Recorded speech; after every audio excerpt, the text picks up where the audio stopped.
Hello, সকলকে স্বাগত আমার আরও একটা নতুন ভিডিওয়ে। জানো তো, এর মধ্যে একদিন মুর্শিদাবাদের জলঙ্গিতে ঘুরতে গিয়েছিলাম।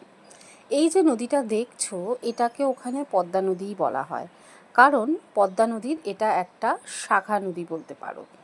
যে গল্পটা শুনছিলাম সেটা হচ্ছে, জলঙ্গিতে এই যে নদীটা, এটা না মানে খুব বেশি দিনের পুরনো নয়।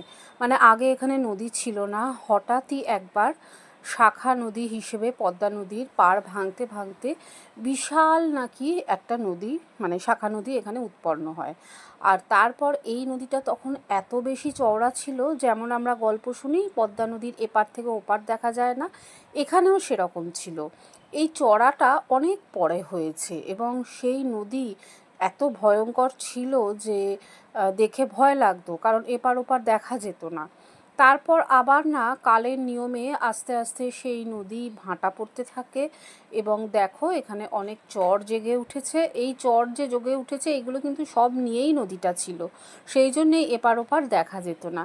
এখন তো চর জেগে উঠেছে, ওখানে বিভিন্ন রকম মানুষজনের বসবাসও শুরু হয়েছে, তারা টুকরো টাকরা চাষবাসও করছে এবং প্রচুর এখানে আমরা জেলে দেখলাম যারা মাছ ধরে নিয়ে আসছে।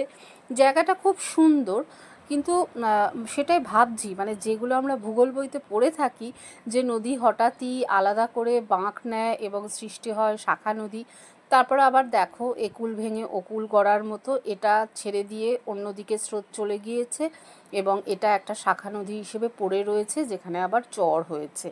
তো জায়গাটা খুব সুন্দর। সেদিনকে এই ভুটভুটি করে ঘোরাটা খুব এনজয় করেছি আমরা এবং তোমাদের সাথে শেয়ার করলাম, কারণ আমার খুব জায়গাটা ভালো লেগেছিল দেখে। সবাই এই ভুটভুটি নৌকা করে ঘুরতেই আসছে, এই নৌকা কোথাও যাচ্ছে না, জাস্ট লোককে ঘোরাচ্ছে। এবং তোমরাও যদি কখনো এই সব অঞ্চলে আসো এরকম করে ঘুরে দেখতে পারো। আমার তো অ্যাকচুয়ালি এই রকম ছোট্ট ছোট্ট ট্যুরগুলো ভীষণ ভালো লাগে। তোমাদের কেমন লাগলো জানিও কিন্তু।